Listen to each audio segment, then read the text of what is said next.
ये जो सारे चोरों का टोला है, मैं भी आपसे बड़ी जरूरी बात करनी है, सुने जरा। ये सब इकट्ठे होके ये अब कोशिश कर रहे हैं, इनको पता है कि अवाम आज सारी हमारे साथ आ गई है। पाकिस्तानी अवाम इनकी शक्लें नहीं देखना चाहती चोरों की। बाय इलेक्शंस में, जो पंजाब में बाय इलेक्शन हुए, इलेक्शन कमिश्नर, वो जो बददियानतदार इलेक्शन कमिश्नर, उसने पूरी मदद की इनको जिताने के लिए और अभी भी करेगा। शरकपुर आपने तैयार हो जाना, ये इलेक्शन कमिश्नर पूरी कोशिश करेगा धांधली करके इनको जिताने के लिए। उसके बावजूद आपने इनको शिकस्त देनी है। तो इनको पता है कि कौम इनके साथ नहीं है। अब ये घटियापन और गंदगी पे उतर आए हैं। कभी टेपें चला देते हैं, कभी कोई गंदी गंदी इन्होंने वीडियो बनाई हुई है किसी तरह कि शायद हमें हमारे ऊपर इतना गंद उछालें कि शायद अवाम हमारे से हट जाए। ये पूरी कोशिश कर रहे हैं ये कहने के लिए कि जी हम भी इनकी तरह के गंदे हैं। कोशिश कर रहे हैं कि किसी तरह इमरान खान को डिस्क्वालीफाई किया जाए। हर रोज मेरी पेशियां हो रही हैं अदालत में, कोई मुझे फर्क नहीं पड़ता पेशियों से। कोई मुझे जेल से डर नहीं है, ना मुझे किसी और चीज से डर है, क्योंकि जो ला इलाहा इल्लल्लाह पढ़ लेता है और दिल में चला जाता है, अल्लाह उसके खौफ दूर कर देता है। लेकिन कोशिश कर रहे हैं कि किसी तरह मुझे डिस्क्वालीफाई करें और पब्लिक को यह बताने की कोशिश करें कि इमरान खान और नवाज शरीफ एक ही तरह के हैं। मैं आप सबसे पहले तो, मैं नवाज शरीफ की तरह गीदड़ नहीं हूं। जब वक्त हो तब तुम दबा के बाहर भाग जाता है, फिर एनआरओ लेके वापस आ जाता है। इमरान खान मुल्क से जाने नहीं लगा। मेरे से जब अदालतों ने पूछा, ये मुझे लेके गए अदालत में कि जी इमरान खान का भी लंदन में फ्लैट है। हालांकि मैं क्रिकेट खेलता था तब, मैंने 10 महीने अदालत को एक एक जवाब दिया कि किधर से मैंने पैसा कमाया, किधर से पैसा कमाया, कब बेचा फ्लैट, पाकिस्तान कैसा पैसा लेके आया, हलाल के पैसे से बाहर फ्लैट खरीद के सारा पैसा पाकिस्तान बैंकों के थ्रू लेके आया। और मेरा मुकाबला इस चोर से कर रहे हो जो चोरी करके यहां से पैसा बाहर लेके गया। चोर के अलावा बुज़दिल भी है।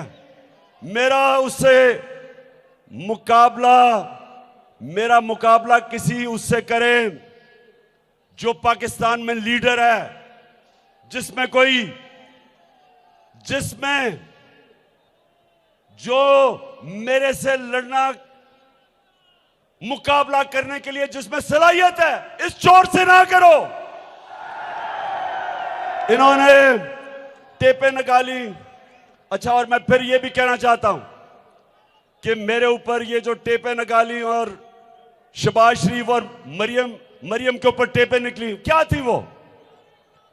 मेरे ऊपर जो कहा, मैं यहां खड़ा करके मैं दुनिया में कह रहा हूं कि वो जो साइफर है, जो मुरासला है, उसके ऊपर तफ्तीश की जाए कि अमेरिकनों ने क्या, अमेरिका के अंडर सेक्रेटरी डोनाल्ड लू ने क्या हमारे एम्बेसडर को नहीं कहा था कि इमरान खान को हटाओ अदम एतमाद में? और उसने क्या ये नहीं कहा था कि अगर इमरान खान को हटा दोगे तो हम माफ कर देंगे? मतलब ये कि इमरान खान को हटा के जूते पॉलिश करने वाले शहबाज शरीफ को लेके आओ। जब भी साइफर के ऊपर जब भी तफ्तीश होगी, सारी कौम के सामने आएगा कि उन्होंने इमरान खान को इसलिए हटाया कि वो उनकी गुलामी नहीं करना चाहता था, और इसको इसलिए लेके आया कि इसकी खासियत यह गुलामी करने की और जूते पॉलिश करने की। और दूसरा जो चीज सामने आई कि वो शहबाज शरीफ कह रहे हैं कि जी मरियम अपने दामाद के लिए 70 करोड़ रुपए का ग्रिड स्टेशन उसकी हाउसिंग सोसाइटी में कौम के पैसे से बनाना चाहती है, यानी टैक्स के पैसे से। हाउसिंग सोसाइटी की जिम्मेदारी होती है ग्रिड स्टेशन लगाना, 70 करोड़ का ग्रिड स्टेशन आता है और वो कह रहा है शहबाज शरीफ कि हम टैक्स के पैसे से यानी अवाम के पैसे से लगाएंगे, यानी 70 करोड़ रुपए का करप्शन करेंगे। और फिर कहते हैं हिंदुस्तान से इंपोर्ट करेंगे अपने दामाद के लिए मशीनरी, जबकि हमने बैन की हुई है क्योंकि कश्मीरियों का उन्होंने हुकूक मारे हुए हैं। और वो कहता है कि तरीका ढूंढो किसी तरह उसके दामाद की इंडिया से इंपोर्ट करके मशीनरी लेके आए। और फिर चीफ इलेक्शन कमिश्नर के ऊपर भी आता है कि ये उनका नौकरी कर रहा है, उससे जो हुक्म कर रहा है नवाज शरीफ और नून लीग वो चीफ इलेक्शन कमिश्नर कर रहा है। वाज़ेह हो गया कि वो नून लीग के लिए इलेक्शन धांधली करने के लिए तैयार है। ये टेप में आया है। लेकिन मैं आज आपको दिखाना चाहता हूं कि ये टेपें कैसे इसको चेंज करते हैं, कैसे ये टेपों को चेंज करते हैं, उसको एडिट करते हैं, ताकि आप सबको पता चले कि होता कि आप जरा ये मुलाजा फरमाइए। मुल्क में इंतशार फैल रहा है। नवाज शरीफ से पूछो, जिसने पाकिस्तान को तमाशा बना के रख दिया है दुनिया में। बोलो, मैं सच कह रहा हूं ना, मेरी भी ऑफशोर कंपनी मौजूद थी और वो पैसा कहां से आया भाई, कहां से आया? नवाज शरीफ, तुम दूसरों पे तोहमतें लगाते हो। नवाज शरीफ, तुम सबसे बड़े करप्ट आदमी हो, करप्ट। नवाज शरीफ को तो कोई ख्याल नहीं आया क्योंकि ये पत्थर दिल इंसान है, यानी इंसानों के लिए कोई इसके दिल और दिमाग में कोई गोशा जगह नहीं है। और मैं इस तरह के लफ्ज इस्तेमाल नहीं करता, मगर ये फ्रॉडिया है, फ्रॉडिया। नवाज सर से पांव तक फ्रॉडिया ये शख्स। मैं खुदा की कसम खा के आज आपको कह रही हूँ, ये फ्रॉडिया है बिल्कुल। मेरा नहीं ख्याल कि शहबाज शरीफ से ज्यादा इदारों को किसी ने बदनाम किया है, किसी ने उनको सियासत के लिए अपने पेटी सियासी गेन के लिए इस्तेमाल किया है। अगर शहबाज शरीफ को इसी तरह सपोर्ट किया जाता रहा, मुल्क को इसी तरह अंधेरों में झोंका जाता रहा, तो ये फिर मुस्लिम लीग नून के हाथ से भी बात बाहर चली जाएगी। नवाज शरीफ ने अपनी नाअहली, अपनी नालायकी, अपने साजिशी जहन से, इंतकामी जहन से आज पाकिस्तान को तबाही के धाने पर लाकर खड़ा कर दिया। नवाज शरीफ आटा चोर है, चीनी चोर है, बिजली चोर है, गैस चोर है, दवाई चोर है, इलाज चोर है, अवाम के सुकून का चोर है। अगर एक मुंतखब वजीर आजम, 22 करोड़ अवाम का मुंतखब वजीर आजम इमरान खान अदालतों के सामने पेश हो सकता है, जजेस के सामने पेश हो सकता है, कानून के सामने सर झुका सकता है, तो आप नवाज शरीफ, आप आइन और कानून से मावरा किस तरह हो गए? सुन लिया, शरकपुर सुन लिया। ऐसे टेपे बनती हैं। ये इनका प्लान है कि किसी तरह हमारे खिलाफ ये इस तरह की टेपें लगाएं, जिसको डीप फेक वीडियो कहते हैं, ताकि लोगों की नजर उठ जाए। ये जो डाका मार रहे हैं कौम पे, जो महंगाई में कौम पिस रही है, 50 साल में सबसे ज्यादा महंगाई हुई है पिछले 5 महीने में। आटा 55 किलो था जब हम छोड़ के गए,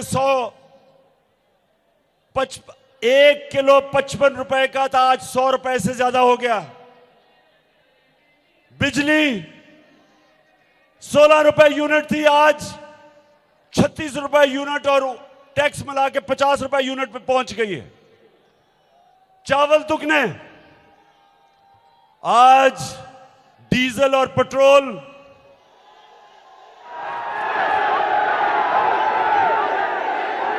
आलमी मंडी में तेल नीचे आ चुका है। हमारे जमाने में $103 था, वो नीचे आके $90 हो गया। लेकिन आज 250 रुपए लीटर डीजल और 236 रुपए पेट्रोल। हमारे जमाने में 150 लीटर था, 150 रुपए लीटर था। तो मैं कहने का मतलब यह कि महंगाई के रिकॉर्ड तोड़ दिए। आज इंडस्ट्री हमारी बंद हो रही है। आज बैरून मुल्क पाकिस्तान जो पैसा भेजते थे, रेमिटेंसेस, वो कम हो रही है। आज पाकिस्तान की एक्सपोर्ट कम हो रही है। हमारे जमाने में record export, record tax, record हमने इकट्ठा किया। हमारी 4 फसलों में रिकॉर्ड पैदावार। हमारे आईटी 75% वो उसकी एक्सपोर्ट्स में इजाफा हुआ।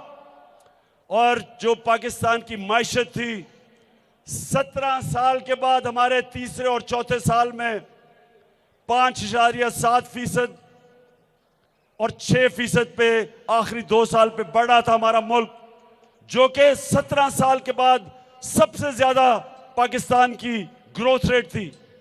उस वक्त इन्होंने गवर्नमेंट कराई, उस वक्त इन चोरों को लेके आए और इन्होंने आज मुल्क को उधर लेके जा रहे हैं जिधर शहबाज शरीफ खुद जाके अमेरिका में कह रहा है कि हम अब कर्जे वापस करने की हमारे पास सकत नहीं है, हमारे पास पैसा नहीं है, पैसे मांग रहे दुनिया से।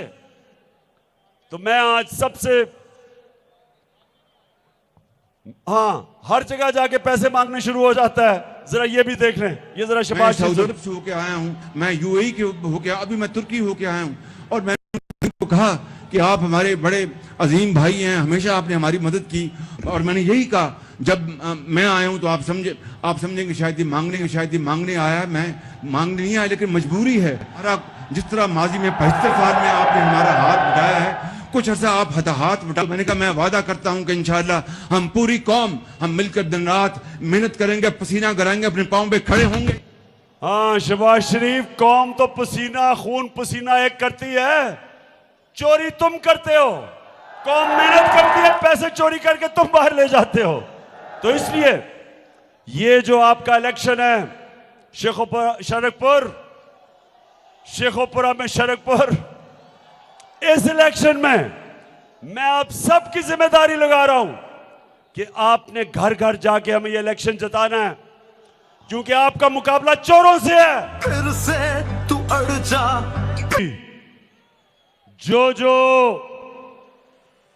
जो भी इन लोगों को इस मुल्क पे जिसने मुसल्लत किया, इस मुल्क की तारीख उनको माफ नहीं करेगी। जिन्होंने इस साजिश में हिस्सा लेके इन चोरों को हमारे ऊपर मुसल्लत किया, ये कौम हमेशा याद रखेगी, ये भूलेगी नहीं। ना कौम भूलेगी, ना इस मुल्क की तारीख भूलेगी कि किस इससे ज्यादा इस मुल्क के दुश्मनी कौन कर सकता है कि अब एक कौम के ऊपर चोरों को मुसल्लत कर दे, उनकी चोरी माफ करवा दे और कौम को महंगाई बेरोजगारी की दलदल में घुसेड़ दे। ये कौम नहीं भूलेगी। और ना ही ये कौम भूलेगी कि वो लोग जो इस कौम के लिए, जो कौम के लिए दयानतदारी से काम कर रहे हैं, उनके ऊपर हर किस्म का एजेंसीज, हर किस्म का दबाव, डराना, धमकाना, नामालूम नंबर से टेलीफोन, खौफ फैलाना, मीडिया को कंट्रोल करना कि जो इमरान खान या तहरीक इंसाफ जो हमें दिखाए उनके ऊपर, मीडिया के ऊपर सख्ती करना। मैं इस मुल्क में 50 साल से ये कौम मुझे जानती है, 50 साल से मुझे कौम जानती है। कभी ऐसा नहीं हुआ कि मुझे इस तरह लगे कि शायद मैं कोई मुल्क का दुश्मन हूं, शायद मैं कोई मुल्क का गद्दार हूं। मेरे टेलीफोन टेप किए जाते, जब मैं प्राइम मिनिस्टर था मेरे टेलीफोन टेप किए जा रहे थे, मेरे ऑफिस के भी, मेरे घर के भी, कि जैसे कोई मैं मुल्क का मुश्त दुश्मन हूं। वो लोग जो बाहर बैठे हुए हैं, जिनकी दौलत बाहर, पैसे बाहर, बच्चे बाहर, बिजनेसेस बाहर, इलाज बाहर, ईदें बाहर, उनके लिए आज हमारी एजेंसीज खड़ी हैं। और जिन लोगों का जीना मरना इस मुल्क में है, उनको गद्दारों की तरह, जिस तरह के मुल्क दुश्मन है, उस तरह किया जा रहा है। और मैं एजेंसी से यह भी पूछता हूं कि ये जो प्राइम मिनिस्टर के फोन टैप करके ये ऑडियोज चल रही हैं, कौन है इसका जिम्मेदार? कि प्राइम मिनिस्टर के जब आप ऑडियो टेप करके पब्लिक करते हैं तो इसका मतलब कि और भी दुनिया के पास एक प्राइम मिनिस्टर की वो बातें जो मुल्क को नुकसान पहुंचा सकती है, अगर हमारे दुश्मनों के तक पहुंच जाएं, कैसे ये हुआ? कौन जिम्मेदार है? इंशाल्लाह अदालत में मैं जा रहा हूं और मैं अदालत को कहूंगा कि इन्वेस्टिगेट करे कि इतना बड़ा सिक्योरिटी लैब्स का कौन जिम्मेदार है। खड़गपुर, अब तैयार हो जाओ। ये जो इलेक्शन है, ये हमारी हकीकी आजादी की तहरीक का एक हिस्सा है। ये इलेक्शन हकीकी आजादी तहरीक का एक हिस्सा है। मैं आप सबको जो मैं कॉल देने वाला हूं, ज्यादा दूर नहीं वो कॉल। जो मैं कॉल देने वाला हूं अपनी कौम को, सियासत के लिए नहीं, जहाद लड़, मैं सारी कौम को कह रहा हूं कि आपने निकलना है मुल्क के मुस्तकबिल के लिए, अपने बच्चों के मुस्तकबिल के लिए, राय हक के लिए, इन डाकों के खिलाफ। तो आज आप सब हाथ ऊपर खड़ा करके आप सब ने मेरे साथ हल्फ लेना है। सब आप सब हाथ खड़ा करें। टेलीविजन पे जो हमें लोग देख रहे हैं वो भी हमारे साथ इस हल्फ में शरीक हो। जो मैं यहां से पढ़ूंगा आपने रिपीट करना है। बिस्मिल्लाहिर्रहमानिर्रहीम। हम हल्फ उठाते हैं, हम हल्फ उठाते हैं कि हम पाकिस्तान के आइन की, कि हम पाकिस्तान के आइन की हमेशा पासदारी करेंगे, हमेशा पासदारी करेंगे। हम पाकिस्तान की खुदमुख्तारी का, हम पाकिस्तान की खुदमुख्तारी का तहफ़्फ़ुज़ करेंगे, तहफ़्फ़ुज़ करेंगे। कि हम कभी भी अल्लाह के सिवा किसी के सामने नहीं झुकेंगे, किसी के सामने नहीं झुकेंगे। और हम पाकिस्तान की हकीकी आज़ादी, और हम पाकिस्तान की हकीकी आज़ादी के इस जिहाद में आखिर तक इमरान खान के साथ, आखिर तक कौम के साथ जदोजहद करेंगे और हर किस्म की कुर्बानी के लिए तैयार रहेंगे, और हर किस्म की कुर्बानी के लिए तैयार रहेंगे। अल्लाह हम सबका हामी और नासिर हो। अल्लाह हम सबका हामी और नासिर हो। पाकिस्तान जिंदाबाद, शरकपुर जिंदाबाद।